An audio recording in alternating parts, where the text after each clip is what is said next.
is on. Hello, welcome to the LEC postgame lobby. Sorry, I was just explaining about the cameras. I am here joined by Comp and by Trymbi. As you can see, the light's on the camera, so that's the one that's filming us. But you can just, look at each other to answer the questions. Funny story, actually. We tried to decide who we want for PGL, and you're a great PGL guest, but we've never talked to Comp in person on PGL. And then I heard that you really wanted to be on PGL, and then you got mad or sad that you kicked Comp off. Yeah. So I'm glad the whole bot lane's here, and we could make it happen. Yeah, we made it work, actually. That's pretty nice. It's nice. I mean, let's hope it pays off, right? The pressure's on you now. Yeah. Let's talk about the series then. Trymbi, let me go to you first. The reverse sweep, but this time it was for you guys to win. Talk to me about that last game specifically, because so much, I feel, was also on your shoulders in order to make the right decisions in the late game and the mid game. I mean, it was really dependent on how you look at it. I felt like it was more of a team thing, but obviously it was I think everyone was doing his job. I think Aldo had an amazing job on Gnar, an amazing game on Gnar. The way he was playing it, the aggressive way of him playing, it was really insane. And if you were on the same page with him, I think we would it would be such a clear stomp, I think, in those fights. And they were a bit messy, that's why they were they're looking like this. But yeah, I mean, as a Rakan, it's always nice because I can fill in into what I need to do. This game at first I was an initiator, I guess, but then after some point Viego and Camilo were permanently on comp, so I was just trying my best to keep my spells up so he can actually live up the day and actually do something in the team fights. Yeah, talk to me then about your perspective, Comp, because as he says, you had a marker on your back that they wanted to kill you the whole time. I mean, it's kind of like this the last 3 games because I have TF also, right? So it's really annoying. Even though I felt like we were kind of winning 2v2, almost every game, if you except the first one when Healy played Pyke, I felt like we couldn't really do much, right? Because we were always saying, okay guys, TF can ult, TF can ult, TF can ult. So at one point it's so annoying and you just accept it that we actually cannot do anything, guys. Just play safe, just farm. But honestly, about the game 5, I felt like after the first dive on bot where it went 1-for-1 and I got the kill and they just died, I was like, okay, game is actually over. I felt like it was kind of a desperate play coming out of them and it didn't even work out in the end, right? So I just felt like the game would be as easy as the last ones. Okay, that's an interesting observation, and I think us who are watching this series from backstage, it also kind of seemed like it, because you guys recovered so well in games 3 and 4, and we saw that you picked red side. It's the first time that a team has actually picked red side in the playoffs, Trymbi. How much do you think you did with your draft in game 3, game 4, and in game 5, and what were the most important things you did to shut down Fnatic? In first 2 games, we were trying to make it a little bit more stable, I would say. And we were picking for a bit of a better lanes and just actually trying to outscale. The opponents. So that's something that we were looking for. But then we figured out that we were not playing aggressively enough and we didn't have champs to do so. So we just decided to just go for it. Where we can get I guess 1-2 counter picks, right? And try to make the best out of it. And yeah, it looked like it was the best we could get out of it, I guess. Yeah, do you agree? Do you have anything to add on that point? Yeah, I mean, to be honest about the first game, even the second one, I feel like when we played Lulu bot especially, I feel like we're actually just by far the best team on playing range supports, and we pretty much got everyone on screens with the sums, right? So we just felt really confident. But I think the key factor about those 2 losses in the first 2 games was just forgetting about Healy and Spike. Even though later on, because the first game went to 40 minutes, right? He was kind of useless, but the first 15 minutes, it's actually horror to play versus this guy. He is actually so good on the sump. So yeah, I mean, we will keep that in mind if we play them again in finals. I gotta say, I'm getting shades of a Greek bot laner that I knew from the past in interviews right now with how confident you're sounding, but I really love it. I want to know more about the bot lane matchup, right? Because you said you felt like you were in control besides maybe that early game in game 1. What do you think it is that makes you so equipped to deal with specifically the Healy upset bot lane? Well, I think it all comes down mostly to Adi. I think his Simon Bull is bigger than Healy's.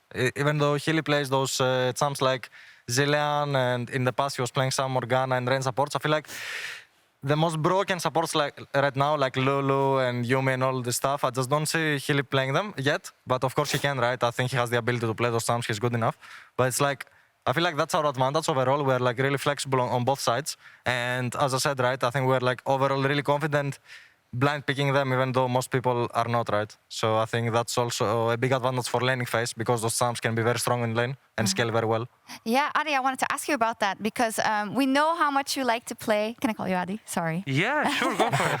I would love to. Okay, how much you like to play the range supports, but the enchanter supports, you know, you'll go for the Lux when someone else won't, you'll go for the Lulu when someone else won't. And we were actually discussing in the first couple of drafts, specifically game one, that a Leona might have been better just because of the hard engage. That was kind of lacking in the comp. But it is true that this is something that others don't do. Why do you have so much faith in these types of supports, even though I feel like they make the game harder for you to play? Yeah, the game is a bit harder just because like enemy support technically can just go into no vision, right? Just stay there and try to like, I don't know, deal with my jungler, right? That's how I think Kelly got like a couple of kills with Trash in game 2, right? He would like go into jungle and stuff, but I feel like if you play properly with vision, if you try to understand where exactly the guy can be, because you can kind of predict where he's gonna go, he cannot be, and third of all, he cannot be there all the time. At some point, an enemy AD carry will struggle. And that's kind of what was happening at some point, especially in the game 2.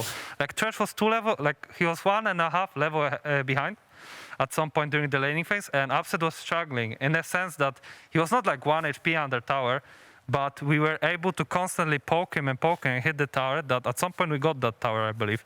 So it's like, also, if you're able to actually play those lanes like early levels, because it's not like you're gonna stomp an opponents if you play, I don't know, range into melee matchup. It's not that simple. Sometimes it is. But yeah, when you like blind something like this, I'm not always happy. I think, for example, first game I was also thinking about like Leona, but then it's like, I saw an enemy draft, and I'm like, if I'm not gonna pick an enchanter, that actually helps my team in order to scale and maybe get onto them with like more range, more shields and stuff. I think the game is lost, even if I play Leona and try to look for like super carry fights and everything. Because even if we're gonna be a little bit ahead like this, I don't feel like my champ will contribute as much as the Lulu will in like later stages of the game. For instance, in game 1.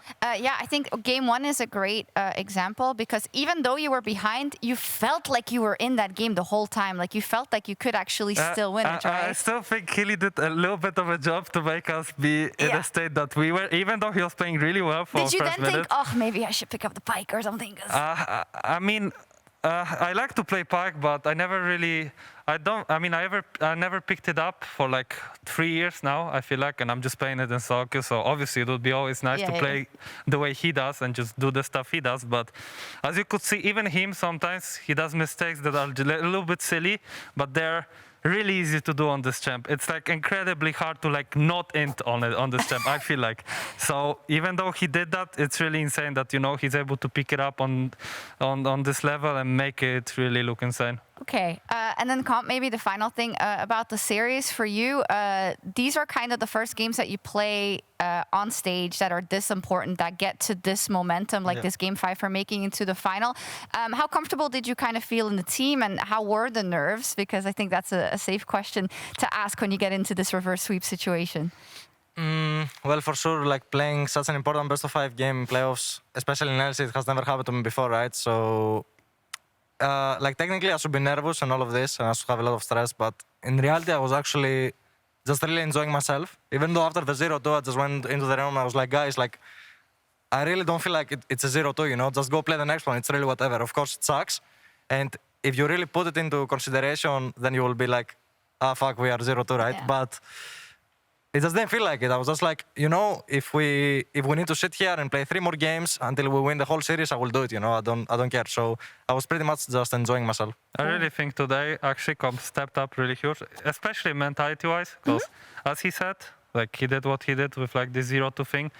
And also, yeah, like I could say, like from voice perspective, he was like one of them, like the most confident today about how to play stuff, how to do stuff. We kind of hinted him quite a bit. I think game 5, at some point when he died, like I was like so shocked that we are hinting him this hard when he's like smurfing the series. Him. So yeah, that was like, It was really nice to see that comp felt really comfortable, and I could see that we had a lot of fun. Like, I mean, I personally didn't have as much fun because I was inting very hard at in some cases. You know, Right. like you just never feel you can't really like fully get away from this because you have it like inside your head, even if you don't think about it. That yeah, you might int again like this and again and again. But at some point, I just stopped caring. You know, like I was just doing my job, and sometimes it worked, sometimes it didn't, but. Other players stepped up huge, and I think it was really nice series, and I felt like everyone was enjoying his time. Little bit less, little bit more. Like I guess me less, but other people like after the series they said that it was pretty chilly and actually really nice to play.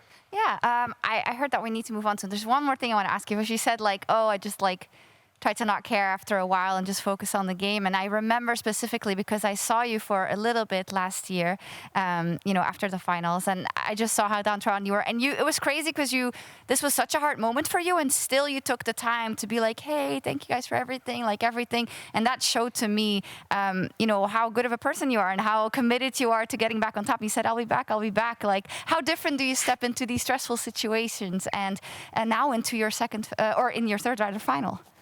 It also depends because I think that final was like one of those series that I really enjoyed, even though we lost. Like, Yeah. I had so much fun, I had so much joy of just being there, and I appreciated it so much that I think the saddest part that I had for like 1 hour over there was that I actually couldn't like just handshake with Mad Lions right, after 'cause the of, games. That's why, like COVID. as you said, after like backstage, after everything, like I just give them fist bumps, obviously, and like just told them that they did a really nice, like it was a miracle, right? Like a bit, Yeah.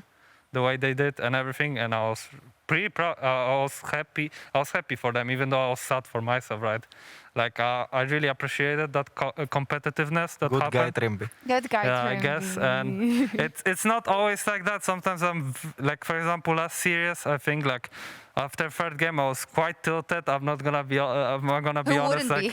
Like it was crazy that at some point I just wanted to like unwind, you know, like try to make it as best as possible to actually make sure that I'm not like too stressed out, but.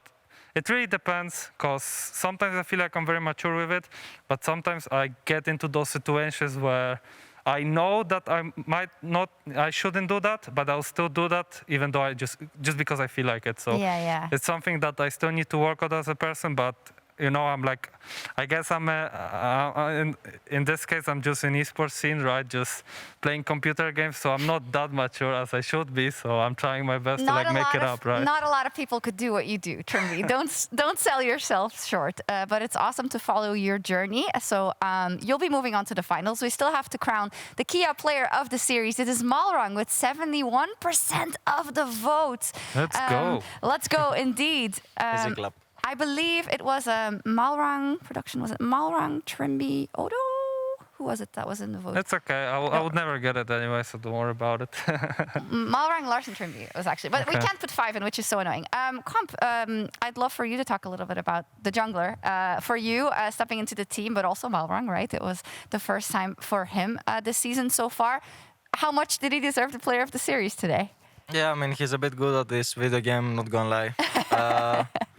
I mean, you know, pretty much I know every series is won when I see my jungler just having a nice tea of pitch every time before we travel and come to the studio. So I'm like, as long as we just give him a bottle of iced tea, I know like the series is completely over. Okay, I mean, because he says it out of context. Like currently, Malrang, like he doesn't drink coffee, he doesn't drink anything. The only thing he drinks is like this iced tea thing. I don't know, like this German version, and he says that is the best energy drink that he can have. So we have it's some, yeah. it's something that he's abusing currently because I could say he's abusing it quite a lot. So yeah, it's something that keeps him, I guess, ongoing. Yeah, Cats had the on, orange juice, yeah. so. I mean, Yeah. on a serious note though, about the Marlon Yeah. thing, I just think, I mean, overall, just so easy to play with this guy. It feels like, even though he plays for our team, he also knows exactly where enemy jungler is. Like he sees their map perma, so it's like so easy for laners to play. And I think one of our strengths is actually our laning. I feel like everyone has been improving a lot on laning phase during the split.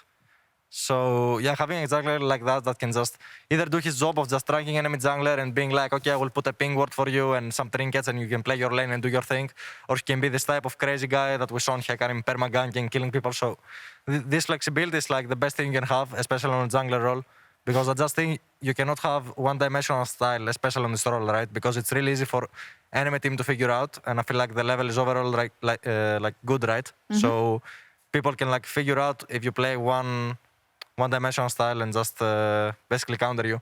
So we overall have this flexibility both on picks and on playstyle. So it's like really, really easy, both for the draft, but also the gameplay. Yeah, I think it really showed how you guys switched gears into game 3, right? Red side, new draft, boom, let's go. That means you're back in the finals. Let's take a look at the bracket. You're waiting there. Trymbi, you've done this before. Go. Yeah. Not this way, from the lower bracket. Not this way, indeed, from the lower bracket. So now we have the lower bracket, right? And the big discussion who you're going to face. So tell me, how does this lower bracket play out according to you? I mean, I don't know. I think that still Fnatic will win, like the whole thing, and they're gonna go to like finals. The whole thing? What do you mean? The whole thing of the lower bracket. Come on, guys. Korea, come on. We are talking currently about the lower bracket, so the whole thing of the lower bracket. Yeah. And I don't know, like I feel like G2 probably will win the Misfits game. I don't know. I just have a feeling. I don't know. I don't know what to expect from Misfits. Could be like honest. Because I think they're good, but last time when they played against us, they didn't really show it. So I'm not sure how they're gonna be prepared for G2. And G2 looked pretty strong. But on the other hand, you see Fnatic, and I feel like it's gonna be such a personal game between those two in a way that, yeah, I think Wunder had the same mentality as Perks, that he doesn't want to allow G2 players to actually get any finals and everything and like trophies. So I believe he'll try to step up to the words that he said. And yeah, I think we'll probably face again Wunder and their squad. That's what I feel like, but no, anything can happen. Like I don't know. It's just sometimes it's really about the day.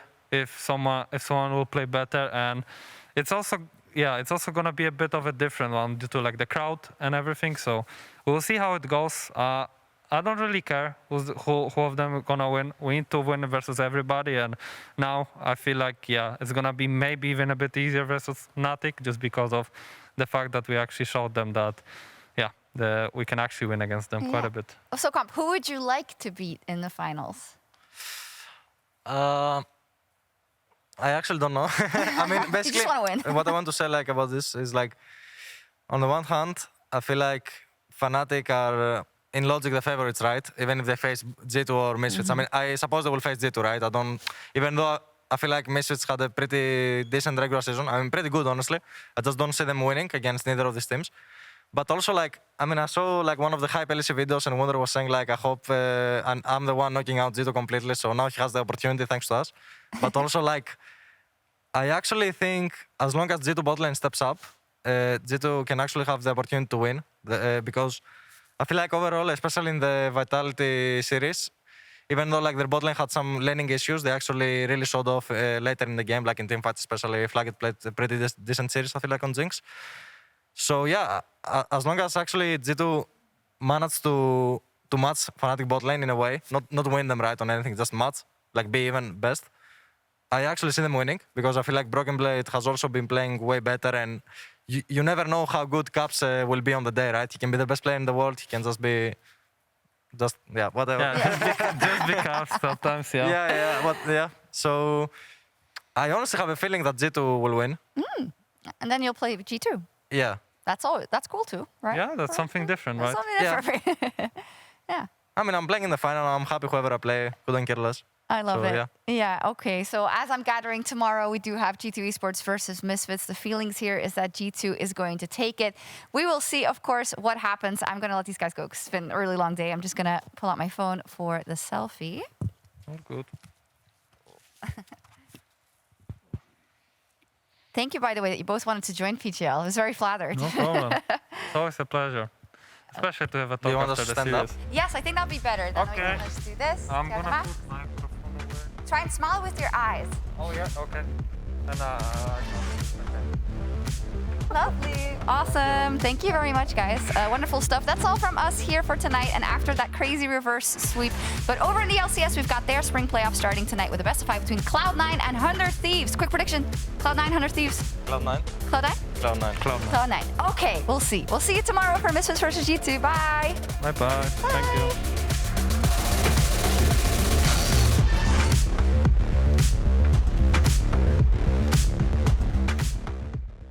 Clash of the two best European teams in 2022. Tonight, Rogue, the regular season kings trying to battle their playoff demons, will clash against Fnatic, the former champions of Europe, fighting for their first LEC title since 2018. Still gonna try to catch him with Upset on the way in. Again, Trymbi, the flash is there, but it's a little bit too late. Upset grabs the kill. FLICKR is the king of cancelling bases. When you think you're cancelling him, he's actually doing the one-up on you. Really? What's the hook over the wall? There's a blast cone right there. They're gonna knock it. It's gonna take it back over in the meantime. Still has Volibear ult up and available. They're gonna donate the kill over to Upset. What the hell was that, Hilly? Every game, and so far this series, it has been all about Fnatic in the early game. To be careful in this one, yes, Upset has the ultimate. They're grouped up in the pit, but now Odoamne stepping in. He's gonna knock two people away. He just wants the objective. He does not care about anything else. Who's gonna get this fight in the end? It's gonna be Larson taking it down. Rogue managed to take the objective. The rocket, 20% HP. Ooh, clean flash. Reaction times from Upset. Normal base, I think. Let's kill them. No one can finish their recalls. All of Fnatic descending upon Rogue like a pack of wolves. So if Comp can lifesteal and Odoamne can TP back in, they can find this. But Humanoid, the rocket lands! The rocket lands. Trymbi now running. And there's Hylissang in the darkness waiting, finding the resets. He sees the opportunity. Odoamne coming in with the TP, but he's just a mini Gnar. The kickback, the shutdown. It's massive. Upset now moving. Now to finish off. It's personal from the Schalke days. You can tell he wants it more than anything, and he's going to find it. Two members standing, and it's Rogue up in the end. Have to think, but Wonder holding on for a while there. Can't walk forward. Rockets. No, yes! Patrick wants to get something back, maybe, just maybe, if they get a reset, they get something done. Malrang, level 6, ulting back through, the Ignite ticking down, but he's running for his life. He does the reset, it'll be a problem. Malrang still standing. Malrang still alive! Look at him go! That's so damn clean from Rogue. Fnatic running out of time, running out of space. They've run out of options. The reverse sweep coming through. Trymbi ulting right when it matters. Comp still standing. Comp standing tall. The best bot lane in a West. Let me put a question mark besides that one as Rogue moves 23 minutes on to the finals, as Rogue will be the final boss in the LEC.